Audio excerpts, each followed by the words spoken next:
What if the greatest mind in the history of human civilization was not a scientist, or an artist, or an engineer, or an inventor, but all of them simultaneously? What if one person, born in a small Italian village 500 years ago, could paint the most famous portrait in the history of art, design flying machines 4 centuries before the airplane, map the human body with a precision that would not be matched for generations, and fill thousands of pages of notebooks with ideas so far ahead of their time that most of them were not understood until centuries after his death?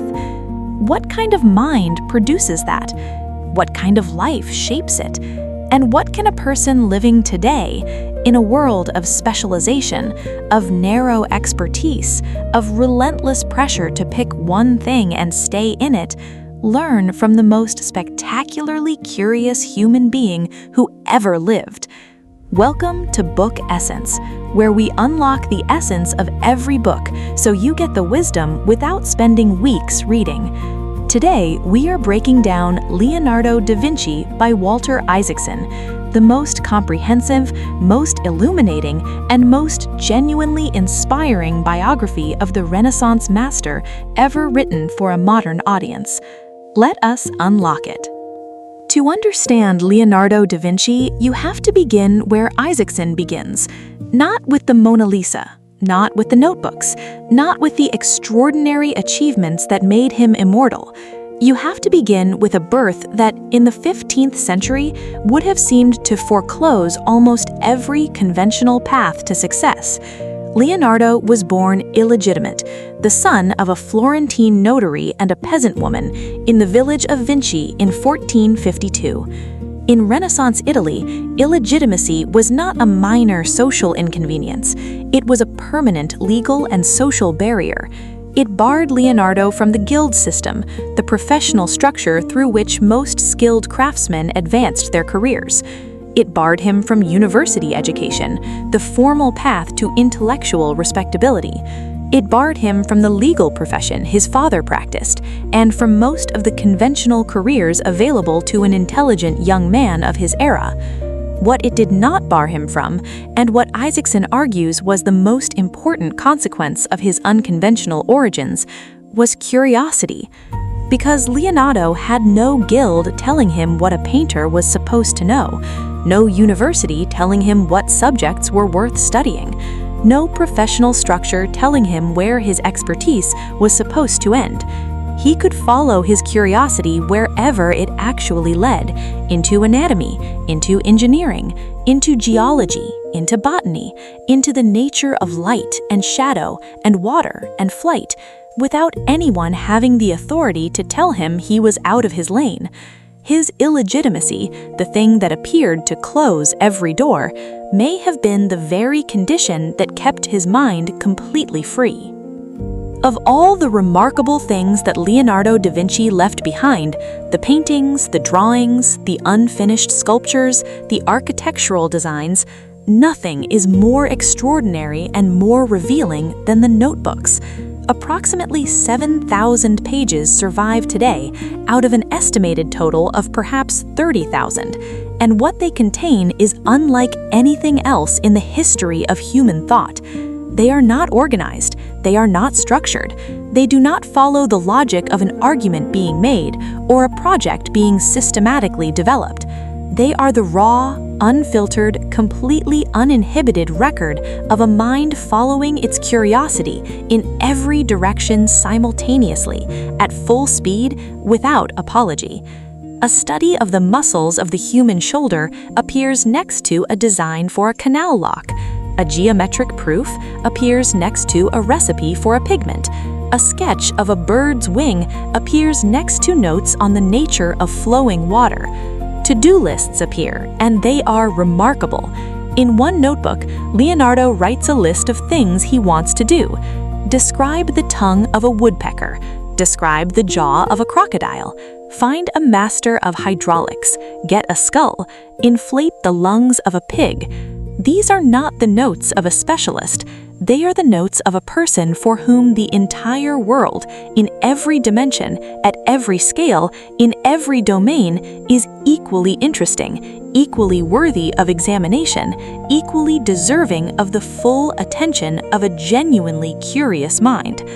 Isaacson argues that the notebooks are the most important thing Leonardo Lescas, not because of any specific idea they contain, but because of what they demonstrate about how a great mind actually works.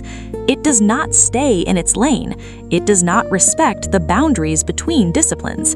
It does not ask for permission before it finds something interesting. It simply, relentlessly, joyfully, inexhaustibly follows what it finds interesting, wherever that leads, for as long as it takes. The question that runs through every chapter of Isaacson's biography, and that Leonardo himself spent his entire life answering with his work, is the relationship between art and science.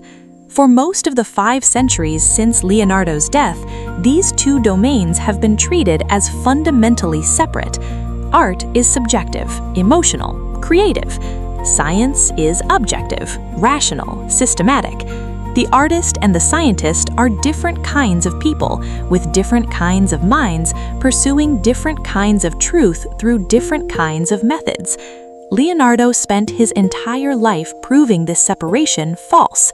He dissected more than 30 human corpses, not out of morbid fascination, but because he believed that understanding the structure and mechanism of the human body was essential to painting it accurately. How can you paint a shoulder in motion if you do not understand the muscles that produce the motion? How can you paint a face in emotion if you do not understand the muscles that produce the expression? His anatomical drawings, produced 500 years ago, are still considered some of the most accurate and beautiful ever made. And the paintings that resulted from this anatomical knowledge, the subtle smile of the Mona Lisa, the impossible grace of the figures in the Last Supper, achieve a quality of realism that no purely observational painter could have ever produced. Because Leonardo was not just observing, he was understanding. He was painting not just what he saw, but what he knew, and the knowledge made the seeing deeper. Here is the most humanizing and the most uncomfortable truth about Leonardo da Vinci. He left an enormous number of things unfinished, paintings commissioned and never completed, projects promised and never delivered, ideas begun with extraordinary energy and then abandoned. By the standards of modern productivity culture, Leonardo was a spectacular underachiever. He completed perhaps 15 paintings in his entire lifetime. He left dozens of major commissions unfinished. He filled thousands of pages of notebooks with ideas that he never developed into finished work. His patrons, who paid him significant sums and waited years for promised work, were frequently furious. And Isaacson does not minimize this. He examines it honestly as a genuine flaw, a genuine source of real harm to real people who depended on him. But he also offers a more nuanced reading. Leonardo did not abandon projects because he was lazy. He abandoned them because his curiosity had moved somewhere more interesting, because a new question had presented itself that demanded his attention more urgently than the completion of something already substantially understood. For Leonardo, the process of discovery was more compelling than the product of delivery. The act of understanding, the moment of seeing something that had not been seen before, was the experience he was actually pursuing. The finished painting was evidence of that experience, but it was not the experience itself. Isaacson suggests, carefully and with appropriate qualification, that this orientation is inseparable from Leonardo's greatness. The person who is most committed to finishing everything they start produces more finished work. The person who is most committed to following their curiosity wherever it actually leads sometimes produces less finished work and occasionally produces the Mona Lisa. One of the most extraordinary dimensions of Leonardo's notebooks is the sheer temporal distance between what he imagined and when those imaginations became reality. He designed a flying machine based on his meticulous study of bird wings and air currents 4 centuries before the Wright brothers achieved powered flight. He designed a rudimentary tank, an armored vehicle capable of moving under its own power, 4 centuries before the first tank appeared on a World War I battlefield. He designed a solar power concentrator, a calculator, a robot, a rudimentary theory of plate tectonics. None of these were fantasies. They were the logical extrapolations of careful, systematic observation, pushed further than anyone else was willing or able to push. Isaacson makes the point that what separated Leonardo's imagination from mere fantasy was the foundation it was built on. He did not imagine flying machines because he thought it would be wonderful to fly. He imagined flying machines because he had spent years, decades, studying the precise mechanism of how birds generate lift, how air behaves around curved surfaces, how the relationship between wing area and body weight determines what is possible. The imagination was built on observation, the vision was built on understanding, and the combination, rigorous enough to be real, free enough to go beyond what currently existed, produced something that the world would not catch up to for 400 years. Isaacson closes his biography with a question that the entire book has been building toward. What can we actually learn from Leonardo da Vinci?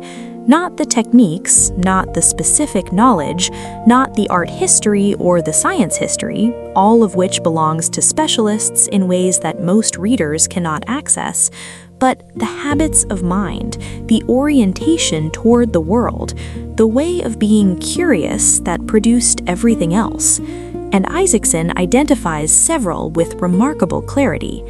Be curious, relentlessly and promiscuously. Leonardo's curiosity did not discriminate.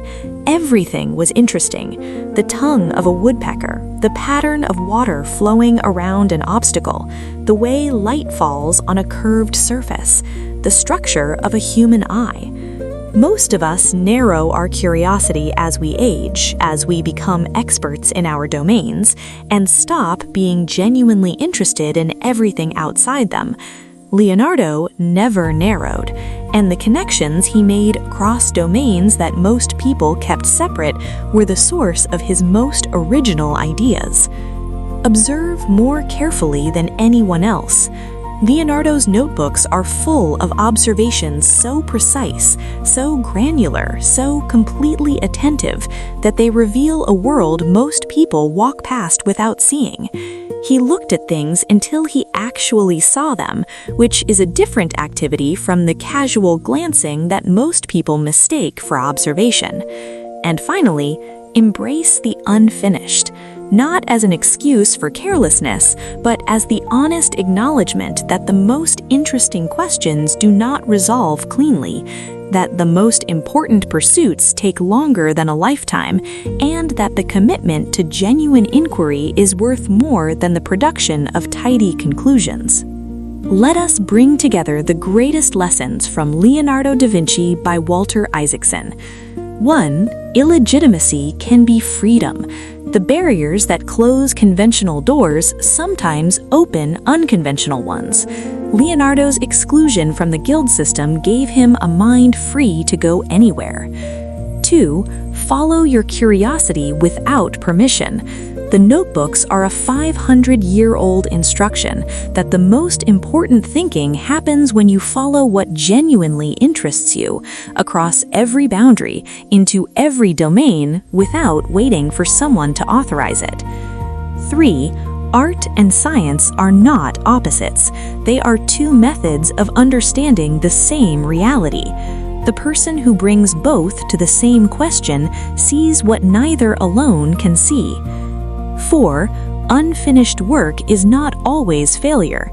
Sometimes it is the evidence of a mind that values understanding more than completion, and that has found something more interesting to follow.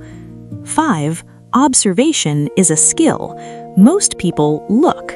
Leonardo saw. The difference between them is the willingness to stay with something, to look past the first impression into the actual structure of what is there. 6. Imagination built on understanding is the most powerful force available. Leonardo's flying machines were not fantasies. They were rigorous extrapolations of careful observation, pushed further than anyone else dared to push. Walter Isaacson closes this biography with a sentence that captures everything Leonardo's life contained. The two most important things Leonardo teaches us are to be curious about everything and to never stop looking. Not because curiosity is comfortable, not because looking is easy, but because the person who remains genuinely, unreservedly, fearlessly curious about the tongue of a woodpecker and the nature of light and the structure of a human heart is the person most capable of seeing what no one has seen and making what has never been made. That is the essence of Leonardo da Vinci, and that is what we do here at Book Essence. We take the world's most powerful books and unlock their wisdom so you can think more originally, observe more carefully, and follow your curiosity wherever it actually leads. If this video brought you value, please like, subscribe, and share it with someone who still believes that one curious mind can change everything. Every week on Book Essence, a new book, a new lesson, a new chance to grow. Until next time, keep reading, keep growing, and keep unlocking your essence. See you in the next one.